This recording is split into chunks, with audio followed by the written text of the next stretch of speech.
Կենսաթոշակների բարձրացում, առողջապահական փոփոխություններ, արցախցիների բնակարանային ծրագրեր, նույնիսկ զինվորական շքերթի հնարավոր կազմակերպում, այս ամենը ընտրության նախաշեմին։ Պատահական համընկնում, թե նախընտրական հաշվարկ։ Ընտրությունից 3 ամիս առաջ կառավարությունը հայտարարում է կենսաթոշակների բարձրացման մասին, փոխելով ամիսներ առաջ հնչեցրած գնահատականները։ Եթե 2 ամիս առաջ կառավարությունը պնդում էր, թե բյուջետային հնարավորությունները սահմանափակ են եւ թոշակների էական բարձրացում հնարավոր չէ, ապա ընտրությունից 3 ամիս առաջ այդ խոչընդոտը հանկարծ վերացել է։ Կառավարությունը հայտարարում է կենսաթոշակների բարձրացման մասին։ Ապրիլի 1-ից կենսաթոշակները Հայաստանի Հանրապետությունում կբարձրանան։ Ընդ որում, ամիսներ առաջ դրա անհնարինության մասին խոսող պաշտոնյաներն այսօր ողողել են համացանցը թոշակի բարձրացման մասին իրենց գրառումներով։ Թոշակառուների թոշակ ամսական 11,000 դրամով 11,000 դրամով կամ 10,400 դրամով ավելացնենք, ինչ անելու թոշակառու։ Այդ գումարը ինչ անելու, ինչի վրա ծախսելու։ Ըստ փորձագետների կառավարությունը ընտրել է թիրախային ճիշտ խումբ։ Թոշակառուները ոչ միայն սոցիալապես ամենախոցելիներն են, այլև ընտրողների ամենակազմակերպված շերտերից մեկը։ Սակայն հարցը մնում է անպատասխան, եթե հնարավոր էր բարձրացնել կենսաթոշակները, ինչու դա չէր արվում ավելի վաղ։ Այն մոդելը, որ կառավարությունը դրեց ոչ կանխիկ դրամով աշխատելու դեպքում իրենք բոնուսներ են ստանում վերադարձելիության եւ այդ գումարները նույնպես նորից մտնում են շրջանառության մեջ, այս բոլորը եւ նվազագույն զամբյուղի առումով, նվազագույն պարենային զամբյուղի առումով դրական են հնչում։ Դրական են հնչում նաեւ ընտրություններից առաջ, ինչու՞ չէ, այլ պետք է նշենք, այդտեղ քաղաքական կարծում եմ, որ ենթատեքստել կա,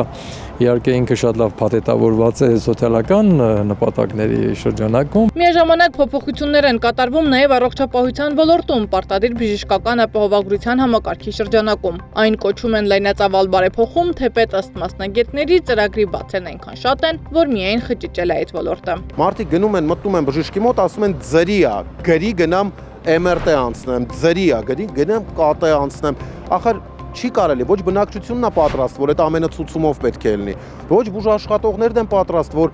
պետք է, այսպես ասած, համ պացիենտ բուժեն, համ պաշտպանվեն պացիենտներից։ Նախընտրական փուլում ակտիվացել է նաև Արցախից բռնի տեղահանված քաղաքացիների բնակապահովման ծրագիրը։ Կառավարությունը խոսում է մեխանիզմների հստակեցման եւ ֆինանսավորման ընդլայնման մասին։ Սա կարևոր քայլ է սոցիալական եւ հումանիտար տեսանկյունից, սակայն կրկին հարց է առաջանում. ինչու հենց հիմա։ Միանշանակ առաջի զգացողությունը, որ սա միանշանակ ընտրակաշարք է, որովհետեւ այս ողջ հատվածում իրենք սկսել են իրենց նախընտրական քարոզարշավից դա արդեն մոտ 1 տարի է։ Բնական է իրենք ուսումնասիրել են տարբեր շերտերը, հասկացել են որտեղ ինչ պիտի անեն, որպեսզի մարդկանց էլի մանիպուլացնեն ու մոլորեցնեն։ Այս ֆոնին քննարկվում է նաև մայիսի 28-ին Հանրապետության օրվա առիթով զինվորական շքերթ կազմակերպելու հնարավորությունը։ Վերջին շքերթը տեղի է ունեցել 10 տարի առաջ։ Որպես կանոն շքերթներ անում են այն պետությունները, որոնք հաղթանակ են տարել, որոնք կարողացել են այդ փուլում ոչ թե ինչ-որ երկրից պարազինություն գնել, այլ իր ունեցած հնարավորություններով հաջողություն ապահովել կամ նվազագույնը զսպել տարբեր թշնամիների հնարավոր դիմակայությանը եւ այս պարագայում Հայաստանի իշխանությունների այս մոտեցումը, մասնավորապես շքերթի կազմակերպման հետ կապված, բացառապես կարող է ունենալ մեկ նպատակ՝ ընտրություններին ընդառաջ սպառազինությունների գնումները ցույց տալու համար, թե իրենք ամեն ինչից զատ